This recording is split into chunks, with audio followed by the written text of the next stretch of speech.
और सुबह से आपने देखा होगा कि एक सिलसिला जारी है, वहाँ पे मुख्तलिफ़ पॉलिटिकल फोर्सेस के लोगों को दावत दी गई थी, उन्होंने अपने रिप्रेजेंटेटिव्स भिजवाए हैं, उन्होंने तकरीर की, अपनी आरा दी, तजवीज़ दी, सिविल सोसाइटी से लोग आए हुए हैं, वकला थे, जर्नलिस्ट थे। तो हम ये चाहते हैं कि जो कौमी कॉन्फ्रेंस का जो 2 रोज़ा कॉन्फ्रेंस है कल दोबारा स्टार्ट होगी और 6 बजे हम आपके साथ एक ड्राफ्ट भी शेयर करेंगे जब ये सम अप हो जाएगा। मकसद वही है कि 9 अप्रैल रजीम चेंज के बाद से लेके आज तक जो एक पस मंज़र है पाकिस्तान तहरीक इंसाफ को दीवार से लगाने का, इमरान खान साहब को जाली मुकदमात के अंदर जेल में डालने का, बुशरा बीबी को, फिर साथ साथ पॉलिटिकल स्पेस हमारी कम कर दी गई, हमारा मैंडेट चोरी कर दिया गया, उसके बाद FIRs, मिलिट्री कोर्ट्स, 64,000 FIRs, 22,000 लोग हमारी जेल में जा चुके हैं, कुछ लोग अभी ज़मानतों पे हैं, कुछ लोग मिलिट्री कोर्ट्स में। तो एक पूरा पस मंज़र जो पाकिस्तान की सियासत का एक मंजरनामा है 2627वीं तरमीम के बाद जिस तरीके से चीज़ों को हाई जैक किया गया, ये सारी चीज़ें सामने रखी गई हैं, इस पर आरा भी आ रही हैं, तजवीज़ भी आ रही हैं और इनकी आराएँ और तजवीज़ रोशनी में कल हम एक ड्राफ्ट शेयर करेंगे जिससे तमाम पॉलिटिकल फोर्सेस मुत्तफिक होंगे। लेकिन जिस कॉल के लिए सुहेल आफरीदी साहब जब से वो CM KP मुंतखब हुए उसके बाद से वो कह रहे हैं उस कॉल का इंतजार है हमें खान साहब की, वो कॉल तो आज आ गई, फिर स्ट्रीट मूवमेंट के लिए इंतजार किस बात का है? बिल्कुल, आज स्ट्रीट मूवमेंट की तैयारी का कह दिया गया है सुहेल आफरीदी साहब को।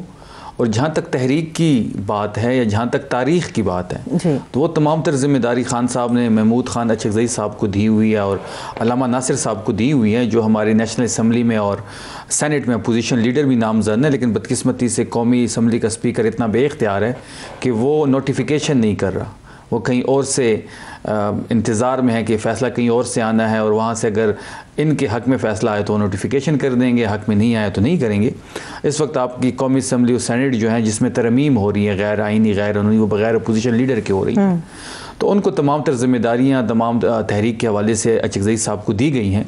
वो जो भी तारीख़ का ऐलान करेंगे, तहरीक का ऐलान करेंगे, जो भी वो प्लान देंगे, लॉन्ग मार्च हो, खैबर पख्तूनख्वा की सरहद बंद करना हुए, मुज़ाकरात हों या कोई धरना हुआ, तो तहरीक इंसाफ बिल्कुल उसको बैक करेगी। सूबाई हमारी क़ियादत, मरकज़ी क़ियादत और खैबर पख्तूनख्वा से जो लाखों लोगों का जमा गफ़ीर होगा वो सुहेल आफरीदी साहब। मैं इस तरफ आती हूँ, लेकिन जो आपने ये बेख्तियार स्पीकर का, इन्हीं बेख्तियार स्पीकर के चैम्बर में जाके तो आपका डेलीगेशन PTI का जाता है, बैठता है, मिलता है असद कैसर साहब। वो इसलिए जाते हैं कि हमने नामजद किया हुआ है महमूद खान अचकज़ई साहब को। अच्छा, तमाम तर MNAs के साइन उस ड्राफ्ट पे मौजूद हैं जिसमें महमूद खान अचकज़ई साहब को हमने एज ए अपोजिशन लीडर नामजद किया हुआ है और काफ़ी अरसे से उनका नोटिफिकेशन नहीं हो रहा। तो उसी सिलसिले में 2-3 मुलाकातें हमारी लीडरशिप की हुई हैं स्पीकर कौमी असम्बली से, लेकिन अभी तक हम उसके इंतज़ार में हैं। ठीक है, अब ये आज जो एक फ़ैसला आया, अभी ATC का भी फ़ैसला आ गया लाहौर से, जो 4 सीनियर सियासतदान हैं पाकिस्तान तहरीक इंसाफ का हिस्सा, उनको भी 10-10 साल सज़ा।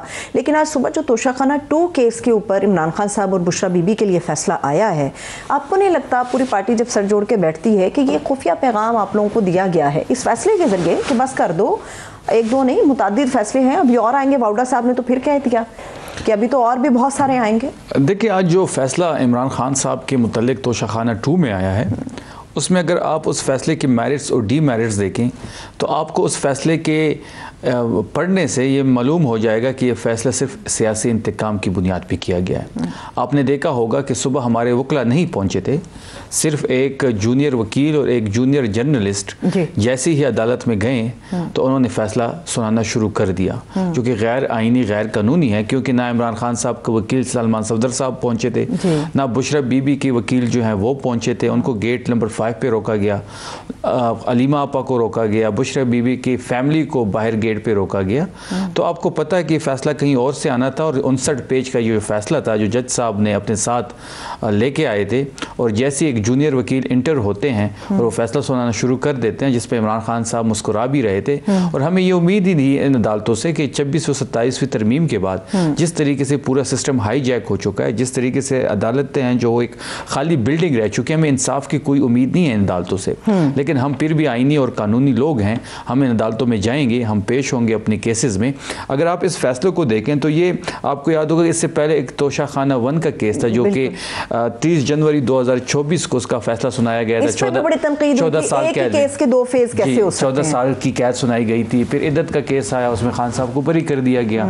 जब कोई और केसेस में खान साहब बरी हो जाते हैं तो उन्होंने ये केस उसके मुकाबले में खड़ा कर दिया। और इसमें अगर आप देखें तो इसमें कानूनी और आईनी अंदाज से अगर आप देख लें, आप इस फैसले की गहराई में जाएंगे तो बहुत सारी बेज़ाब्तियां आपको नजर आएंगी। कई सुकम है वो आज तो एक तो खान साहब के वकला पेश नहीं हुए, फिर ये कहा जा रहा था कि आज जब प्रोसीडिंग होनी थी तो इसका मतलब ये था कि आज प्रोसीडिंग होनी थी, फैसला तो नहीं सुनाया जाना था। लेकिन कुछ सहाफ़ियों का ये दावा है शफी जान साहब कि जब इमरान खान साहब के वकला नहीं पहुंचे तो एक जूनियर वकील जिसका ताल्लुक इमरान खान साहब के इस केस से था और खान साहब को रिप्रेजेंट कर रहा था, तो खान साहब ने ये फैसला किया था कि इस अदालती कार्रवाई का बायकॉट किया जाएगा। लेकिन चूंकि मौजूदगी हो गई तो इसलिए उनकी मौजूदगी में फैसला सुना दिया, जिस पे इमरान खान साहब काफ़ी बरहम भी हुए। देखिए ये प्री प्लान था, एक वकील को अंदर घुसाना और एक जूनियर जर्नलिस्ट को अंदर लेके जाना, हाँ। और वहाँ से फैसला सुनाना शुरू कर देना, ये प्री प्लान था। बाकी लोगों को बाहर रोका गया, उनके वकला को, उनके फैमिली को, और अपने मकसद के 1-2 लोगों को अंदर करके फैसला सुनाना, ये हमें सब पता है, खान साहब को भी पता है।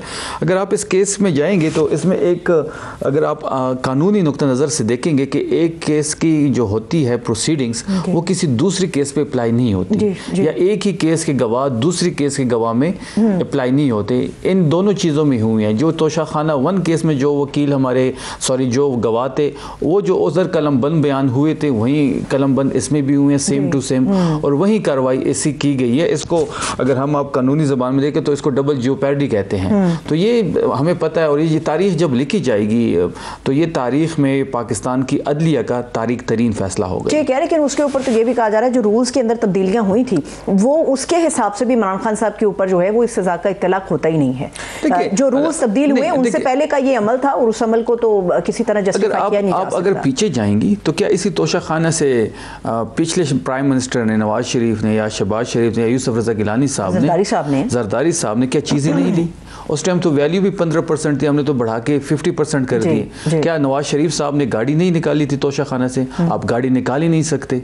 वो ये कहते हैं कि जी वो गाड़ी यूसुफ रजा गिलानी साहब ने उनको तोहफे में दी थी, तो कोई प्राइम मिनिस्टर तोशा खाना की कोई गाड़ी निकाल ही नहीं सकता। फिर या तो यूसुफ रजा गिलानी साहब पे केस चलाएं या नवाज शरीफ साहब पे केस चलाएं। इस तरह नहीं हो सकता कि इनके लिए अलग कानून और हमारे लिए अलग कानून। काकड़ साहब से भी मंसूब है कि उन्होंने भी, तो बात बड़ी सिंपल है कि निशाना इस वक्त तहरीक इंसाफ है, ये मैरिट्स डीमेरिट्स को नहीं देख रहे। इनका तमाम तर्जोर इमरान खान पे और तहरीक इंसाफ। अब पीटीआई ने स्पेस लेनी है, जिस तरह से आपने आगाज में कहा, अब स्पेस लेने का क्या तरीका है? असद कैसर साहब को आज मैंने सुना, मुज़ाहमत की उन्होंने बात की, सेनेटर मुश्ताक साहब ने मुज़ाहमत की बात की, अलीमा खान साहिबा मुज़ाहमत की बात कर रही हैं, खान साहब ने स्ट्रीट मूवमेंट का कह दिया, सोहेल अफरीदी साहब भी इंडोर्स कर रहे हैं इस चीज़ को।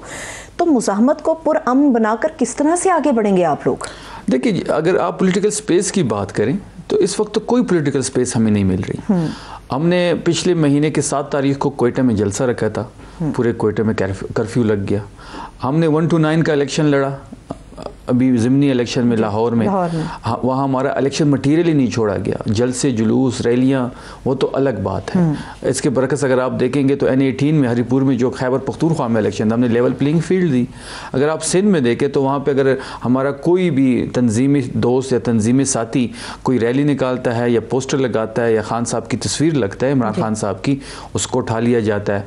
तो इस माहौल में कैसे मुज़ाकरात होंगे, कैसी मफ़हूमत होगी? जैसे एक साइड पर आप हमारे लोगों को उठा रहे हैं, FIR काट रहे हैं, खैबर पख्तूनख्वा में आप गवर्नर राज की बात कर रहे हैं, जहाँ पे इस तहरीक इंसाफ की 3/4 की हुकूमत है, वहाँ 4.5 लोगों का मैंडेट है सोहेल अफरीदी साहब के साथ। तो ये जो माहौल बना हुआ है जिसमें तहरीक इंसाफ को मजीद दीवार के साथ लगाया जा रहा है, तो मुझे नहीं लगता कि इस माहौल में मुज़ाकरात हो सकते हैं या मुफाहमत की कोई बात हो सकती है। इसके ऊपर क्यों जोर दे रहे हैं? क्यों ऐसी आवाज़ PTI के अंदर से भी आ रही कि नहीं जी मुज़ाकरात ही होने चाहिए? देखिए, तहरीक इंसाफ इस वक्त पाकिस्तान की सबसे बड़ी पॉलिटिकल पार्टी है और वाहिदी नेशनल पार्टी है। अगर आप पंजाब की बात करें तो वहाँ पे मुस्लिम लीग पंजाब की हदूद तक रह गई है, पीपल्स पार्टी सिंध की हद तक रह गई है। एक ही पार्टी है पाकिस्तान तहरीक इंसाफ, जो चारों सूबे में भी है, पाकिस्तान की हर शहर में आपको पाकिस्तान तहरीक इंसाफ मिलेगी। अब इसमें डिफरेंस ऑफ ओपिनियन भी हो सकता है, कुछ लोग मज़म्मत की बात कर रहे हैं, कुछ मुज़ाकरात की बात कर रहे हैं, लेकिन तमाम तर इख्तियार तो अचकज़ई साहब के पास है। खान साहब ने उनको नॉमिनेट किया हुआ है, वो हमने उनको कौमी असम्बली में अपोजिशन लीडर भी नॉमिनेट किया हुआ है। वो जो भी फैसला करेंगे तहरीक इंसाफ उसके साथ